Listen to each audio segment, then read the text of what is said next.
আবার লিখেছে ওখানে কি নোবেল প্রাইজের জন্য নাকি তার সাথে আমার সাথে কারো দ্বন্দ্ব নেই, আর আমি জীবনেও নোবেল প্রাইজের জন্য আমার কোনো আকাঙ্ক্ষাও নেই, কারণ আমার লবিস্ট রাখার মতো টাকাও নেই, পয়সাও নেই, আর আমি কখনো ওটা চাইনি। হ্যাঁ, পার্বত্য চাও শান্তি চুক্তি হওয়ার পরে শুধু আমার দেশ না, দেশে বিদেশে অনেক নোবেল লরেট আমার জন্য লিখেছে। আমি তো কী পেলাম না পেলে ওটা নিয়ে আমি কখনো, ওগুলো আমার মাথার মধ্যেও নেই। অর্থনীতি নিয়ে না কাজ করলেন ব্যাংকের একজন এমডি, সে যখন একটা নোবেল প্রাইজ পায় তা তার সাথে আমি কন্টেস্ট করতে যাব কেন? পার্বত্য চট্টগ্রাম শান্তি চুক্তি আমি করেছি।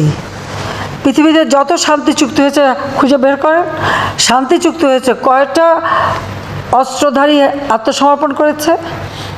আমি পার্বত্য চট্টগ্রামে শুধু শান্তি চুক্তি করিনি, 1800 জন তাদের অস্ত্রধারী ক্যাডার, তারা আমার কাছে অস্ত্র সারেন্ডার করেছে।